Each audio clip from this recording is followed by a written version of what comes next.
बिस्मिल्लाहिर्रहमानिर्रहीम। अच्छा जी, ऐसा है कि ये हमारे पास एक 25 बाय 45 का एक प्लान है हमारे पास। और इसमें जो है मैं यहाँ पे स्टेयर बनाना चाहता हूँ इस जगह पे, ठीक है। और सॉरी, अच्छा, तो ये जो कि मेन गेट से एंट्रेंस है, ठीक है। तो मैं ये चाहता हूँ कि यहाँ से मैंने जो है ना वो स्टेयर का फर्स्ट स्टेप स्टार्ट करना है, ठीक है। और फिर आगे की तरफ जाके ऊपर, यहाँ से मैंने ऊपर जो है इसको कनेक्ट करना है ऊपर वाली स्लैब के साथ, ठीक है। तो जाहिर है जब मैं यहाँ से ऊपर जाऊंगा तो इस दरवाजे से पहले पहले मैंने छत पे पहुंच जाना है, ठीक है। तो इसका मतलब है ये मेरी अल्टीमेट लिमिट है, ठीक है। तो मैं पहले अपनी अल्टीमेट लिमिट डिफाइन करूंगा। यहाँ से मेरी ये लिमिट आ गई जहाँ पे मेरी स्टेयर एंड होनी है। उसके बाद आप देख सकते हैं ये जो लाइन है ये बेसिकली पोर्च की है, ठीक है। यानी पोर्च की जो स्लैब है ये उसकी लाइन है। तो यहाँ पे मेरी जो अल्टीमेट लिमिट है वो ये है, ठीक है। यानी यहाँ से स्टेयर जो है इससे पीछे मैं नहीं रखूंगा, यहाँ से मैं स्टार्ट करूंगा। मतलब इसको मैं कंसीडर कर लेता हूँ, इससे पहले भी आप शुरू कर सकते हैं, बट एनीवे। तो अब यहाँ पे एज फॉर एज जो स्टेयर की विड्थ है वो नॉर्मली हम रेजिडेंशियल बिल्डिंग्स में 3.5 फीट रखते हैं, ठीक है। तो अभी हम देखते हैं कि इसके जो नंबर ऑफ स्टेप्स हैं वो कैसे बनेंगे, ठीक है। ऑफसेट 42 इंचेस मैंने ले लिया, 3.5 फीट, ठीक है। यहाँ से इधर और यहाँ से इधर, ठीक है। और ये मैंने ट्रिम कर दिया, ठीक हो गया। और यहाँ से इसको मैंने एक्सटेंड कर दिया, इस लाइन को भी, ठीक है। और अब अगर आप देखें मैं इस सारे को बाउंड्री करूं, ठीक है, तो ये मेरे पास एक्चुअली शेप आ गई है। अब मैं इसको बजाय यहाँ पे बनाने के मैं इसको मूव कर रहा हूँ बाहर, और यहाँ पे अब मैं देखता हूँ कि इसकी मेरे पास क्या डायमेंशंस हैं। तो इसकी जो मैक्सिमम डायमेंशन है 11 फीट 9 इंच और 7 फीट 4.5 इंच है, और जो मिनिमम है वो मेरे पास 8 फीट 3 इंच और 3 फीट 10.5 इंच है, ठीक है। अच्छा, इसमें अ, जो वेरिएबल्स हैं जिससे हम नंबर ऑफ स्टेप्स डिफाइन करते हैं, मेन तो दो चीजें, एक नंबर ऑफ ट्रेड्स हैं और एक नंबर ऑफ राइजर हैं। और तीसरी इंपॉर्टेंट चीज है कि जो आपकी जो सीलिंग हाइट है, क्लियरेंस है, वो कितनी है। अगर मैं इसको 10 फीट कंसीडर करूं, 120 इंच, ठीक है। तो 120 इंच में मैंने नीचे वाले फ्लोर से ऊपर वाले फ्लोर तक पहुंचना है, ठीक है। तो अब उसके लिए मैंने क्या करना है, एक स्टेप वाइज पैसेज बनाना है। तो उस स्टेप वाइज पैसेज में दो एलिमेंट है, एक वर्टिकल डायमेंशन है जो राइजर है, और हॉरिजॉन्टल है, ट्रेड है। तो अब जो हमारे पास लिमिटेशंस हैं, जो बेस्ट रेशो है वो ये है कि अगर आप ट्रेड और राइजर को मल्टीप्लाई करें तो आपके पास जो मिनिमम आंसर है वो 60 या 66 आप कह लें, ठीक है, 60 आना चाहिए।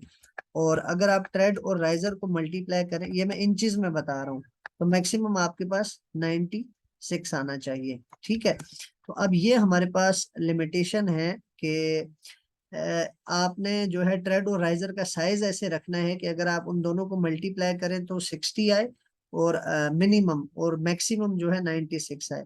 तो 60 कैसे आएगा, चूंकि ऑफ कोर्स जो ट्रेड है वो बड़ा होता है और राइजर रिलेटिवली छोटा होता है। तो अगर मैं ट्रेड का साइज जो है वो 10 इंच रखूंगा यहाँ पे, ठीक है, और जो राइजर है उसको मैं 6 रखूंगा, तो ये मेरे पास 60 आएगा। ये मिनिमम स्नैरियो है, ठीक है, लोएस्ट रेंज है।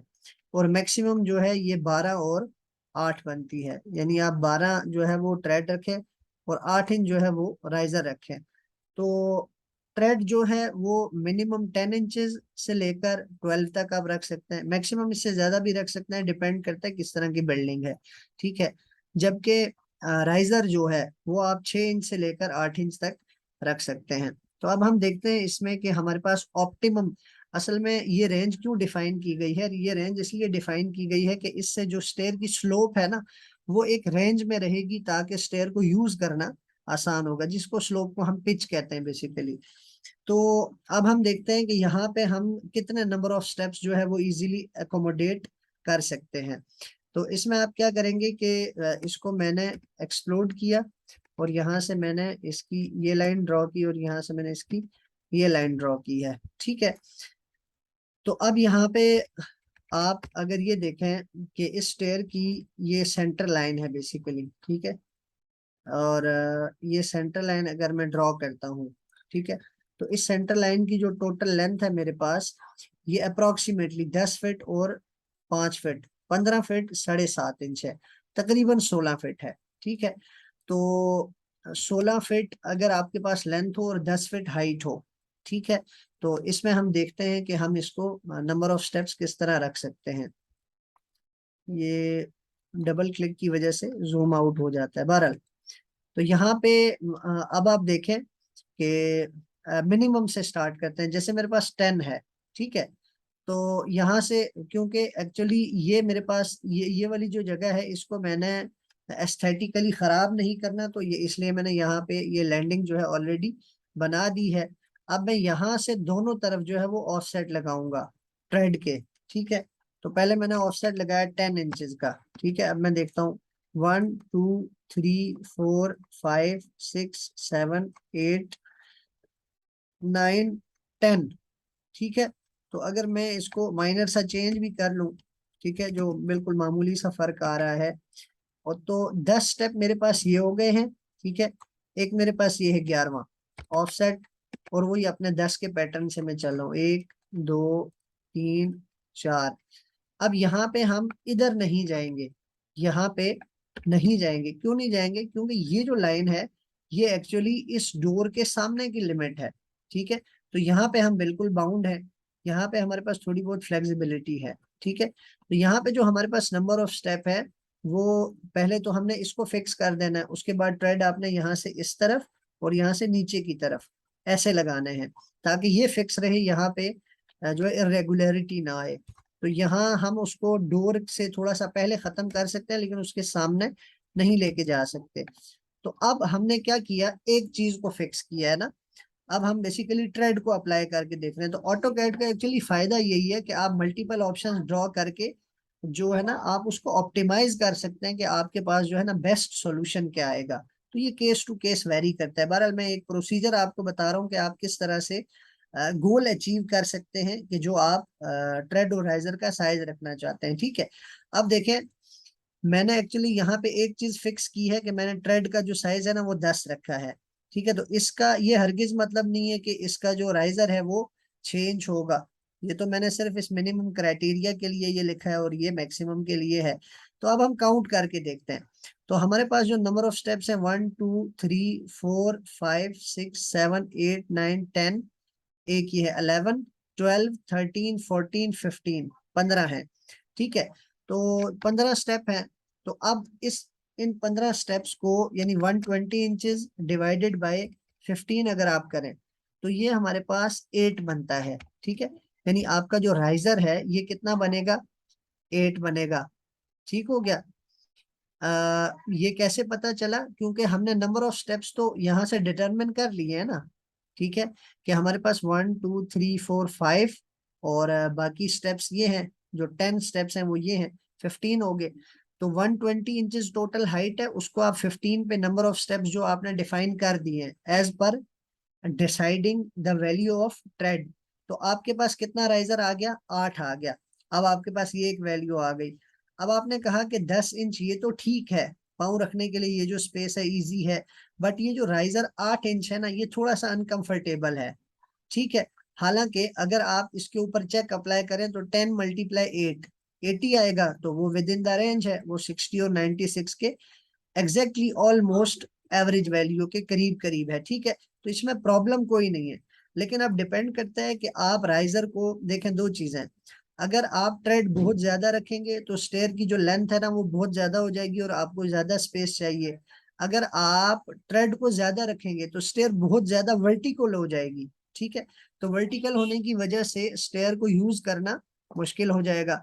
तो आप क्या कर सकते हैं कि अब मैंने इसको 11 रखा, ठीक है। तो नंबर ऑफ स्टेप्स, सॉरी, मैंने 10 रखा, तो नंबर ऑफ स्टेप्स मेरे पास कितने आए, 8 आए हैं, यानी ये मेरी मिनिमम क्राइटेरिया है। तो अब इसको 11 करने के बजाय पहले ही अगर हम देख लें कि जब मैं ट्रेड ज्यादा रखूंगा, ऐसे ही है ना, तो नंबर ऑफ स्टेप्स कम हो जाएंगे।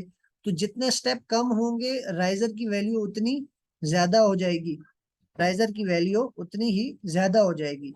तो अब यहाँ पे हम जो अल्टीमेटली एक सॉल्यूशन देते हैं वो क्या होता है कि यहाँ पे नंबर ऑफ स्टेप्स कितने हैं।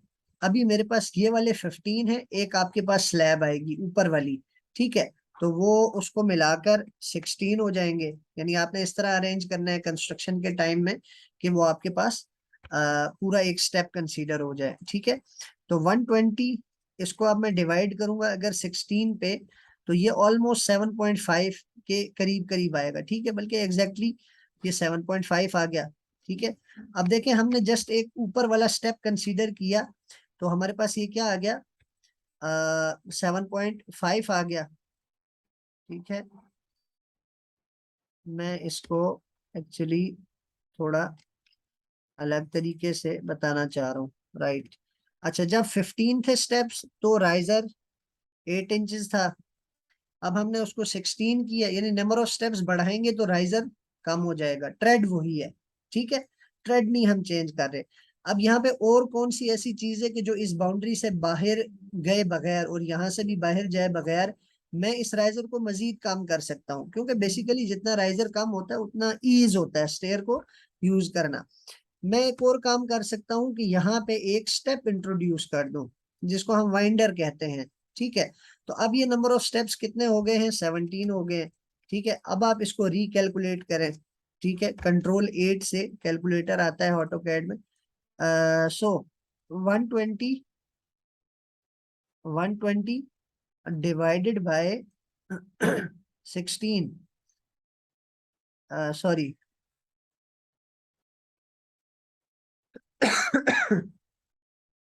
17 स्टेप्स हो गए ना मेरे पास, ठीक है, क्योंकि ये वाला स्टेप मैंने एक ऐड किया है, ठीक है। तो 120 डिवाइडेड बाय 17 करेंगे अब आप, ठीक है, तो ये आपके पास 7 आ गया, क्लियर हो गया। अब आप देखें यहाँ पे 7.0 हो गया ऑलमोस्ट। तो स्पेस भी वही है, आपने जो ट्रेड डिसाइड किया था वो भी वही है, और जो राइजर है उसको आप 3 डिफरेंट कंडीशंस के साथ चेंज कर सकते हैं, पूरे 1 इंच का फर्क है। अगर आप जो ऊपर वाला स्टेप है जो स्लैब है, अगर आप उसको एक स्टेप कंसीडर करेंगे तो हाफ इंच इसमें कंपनसेट होगा, और अगर आप यहाँ पे इस रेक्टेंगल के बजाय इसको आप 2 ट्रायंगल्स में चेंज कर देंगे तो आपके पास हाफ इंच का फर्क आएगा। तो पूरी स्टेयर का जो पूरी स्टेयर के अंदर जो राइजर की वैल्यू है टोटल उसमें पूरे 1 इंच का फर्क आ जाएगा, ठीक है।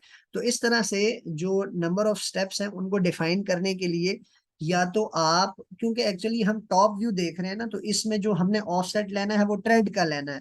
तो रेंज मैंने आपको बता दिया, आप हमेशा 10 से स्टार्ट करें जो भी आपके पास अवेलेबल स्पेस है, और फिर उसको उसके दरमियान में मैनेज करने की कोशिश करें। अब अगर आपके पास जगह बहुत कम है कि यहाँ पे आपके पास जो नंबर ऑफ स्टेप्स है ना वो बहुत ही कम आ रहे हैं, तो आप क्या करेंगे कि इस पोर्च को बेशक यहीं रहने दें, आप 2 से 3 स्टेप, यानी एक से 2 स्टेप ऑलमोस्ट जो है आप इसको बढ़ा लें। और अगर आपके पास स्पेस है तो आप ये जो मेन गेट के जो पिलर्स हैं इनको थोड़ा सा कहीं मूव कर दें ताकि ये जो स्टेयर है इजीली एक्सेसिबल भी हो, और सेकेंडली ये है कि जो नंबर ऑफ स्टेप्स की रिक्वायरमेंट है वो भी पूरी हो जाए। जो सेंटर लाइन की जो लेंथ है उसकी जो मैं बात कर रहा था वो एक्चुअली वो ये वाली लाइन होती है। बहरहाल ये है कि उसका इतना कंसर्न नहीं है, ठीक है। वो जस्ट आप उसको लेंथ देखने के लिए कि मेरे पास जो, यानी जिसको हम कहते हैं ना कि स्टेयर जो की जो लेंथ है वो कितनी है ग्राउंड के ऊपर, तो वो लेंथ आप यहाँ से देखते हैं, ये सेंटर लाइन, ठीक है, 10 फीट 1 इंच और 5 फीट 1 इंच। ये टोटल 15 फीट और 2 इंच लेंथ है, ठीक है। तो 10 फीट को अगर आप यहाँ कैलकुलेटर देखें, अगर आप इसको 10 फीट को डिवाइड करेंगे 15.167 पे, तो 0.659 आता है, ठीक है। और यहाँ पे साइंटिफिक कैलकुलेटर होगा, ओके,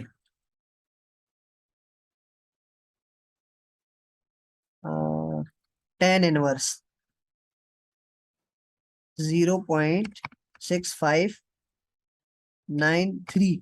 ये जो 10 इनवर्स है ना वर्टिकल डिवाइडेड बाय हॉरिजॉन्टल का, यानी height divided by length of the stair, ये आपके पास 25 से 40 के दरमियान में आना चाहिए। ये बेसिकली पिच है, स्लोप है आपकी स्टेयर की। देखें ये एग्जैक्टली 33 है, और जो आइडियल एंगल है ना स्टेयर की, जो पिच है, जो स्लोप है, वो 32 डिग्री है। ठीक है, तो ये एग्जैक्टली बेहतरीन स्लोप है जिसके ऊपर हमने ये नंबर ऑफ स्टेप्स बनाए हैं। ओके जी, मिलते हैं इंशाल्लाह नेक्स्ट लेक्चर में। Thank you very much.